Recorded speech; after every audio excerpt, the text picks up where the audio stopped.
اعوذ باللہ من الشیطان الرجیم بسم اللہ الرحمن الرحیم۔ معزز ناظرین، بہت سے لوگ نیو ایئر نائٹ اللہ رب العزت کی نافرمانی میں، شور شرابے میں، شراب نوشی میں اور بے حیائی اور گانوں میں گزارتے ہیں، حالانکہ چاہیے یہ تھا کہ جس رب عز و جل نے ہمیں پورا سال میں عافیت عطا فرمائی، سلامتی عطا کی، کتنے ہی لوگ اس سال کے اندر اس دنیا سے چلے گئے، کتنے لوگ اس سال کے اندر ہسپتالوں کے اندر موجود ہیں۔ اگر اللہ رب العزت نے آپ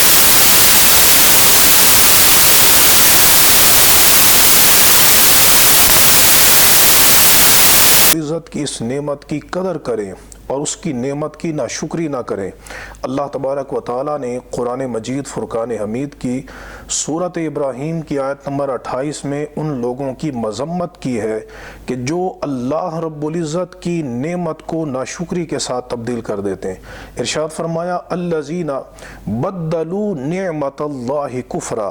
فرمایا وہ لوگ جنہوں نے اللہ کی نعمت کو کفران کے ساتھ، ناشکری کے ساتھ اور کفر کے ساتھ تبدیل کر دیا۔ تو اس رات میں جتنے کام کیے جاتے ہیں وہ سارے کام غیر اسلامی ہیں۔ شور شرابہ یہ کسی بھی مہذب بندے کو زیب نہیں دیتا۔ نبی کریم علیہ السلام نے صحیح بخاری شریف کے اندر حدیث موجود ہے، صحیح مسلم میں، کہ حضور علیہ السلام نے اپنے غلاموں کو، اپنے امتیوں کو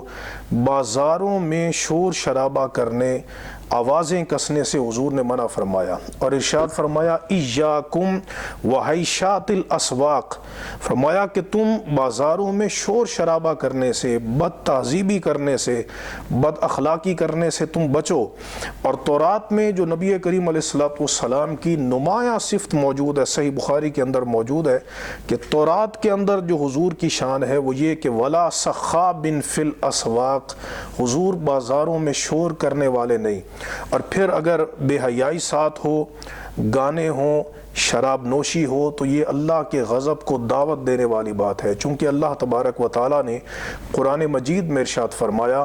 ان الذین یحبون ان تشیع الفاحشۃ فی الذین آمنوا لہم عذاب علیم فی الدنیا والآخرہ۔ ارشاد فرمایا کہ جو لوگ مسلمانوں میں، مومنوں میں بے حیائی کی بات پھیلانے کو پسند کرتے ہیں، ان کے لیے دنیا اور آخرت میں دردناک عذاب ہے۔ لہٰذا اس کام سے، اس عمل سے صرف یہ کہ ناشکری نہیں ہوگی، بلکہ بندہ دنیا اور آخرت میں اللہ رب العزت کے عذاب کا مستحق بنے گا۔ ہمارے کریم نبی علیہ السلام کا طریقہ یہ تھا کہ آپ کو جب اللہ کی طرف سے کوئی نعمت ملتی، آپ سجدہ شکر بجا لاتے۔ تو ہمیں اس رات میں اللہ کی نعمتوں کا شکر کرنا ہے، اللہ کی نعمتوں کو یاد کرنا ہے کہ اس کریم ذات نے اس پورا سال میں ہمیں کتنی نعمتیں عطا کی۔ اور یقین مانیے کہ اگر ہم اللہ تبارک و تعالیٰ کی نعمتوں کا شکر بجا لائیں گے اور اس کی بارگاہ میں سربہ سجود ہو جائیں گے اور سجدہ شکر بجا لائیں گے، تو انشاءاللہ ہمارا اگلا سال بھی سکون، عافیت، امن اور اللہ تبارک و تعالیٰ کی رحمت میں گزرے گا، چونکہ اس نے ہم سے وعدہ کیا ہے لَإِن شَكَرْتُمْ لَأَزِيدَنَّكُمْ، اگر تم میرا شکر بجا لاؤ گے تو میں ضرور بھی ضرور تمہیں زیادہ سے زیادہ نعمتیں عطا کروں گا۔ لہٰذا یہ جاہلوں کا، کافروں کا طریقہ ہے کہ وہ یہ رات فحاشی، عریانی، اسراف اور تبذیر میں گزارتے ہیں۔ مومن کو ہر حال میں چاہیے کہ وہ اللہ تبارک و تعالیٰ کی نعمتوں پر شکر بجا لائے۔ اللہ رب العزت ہم سب کو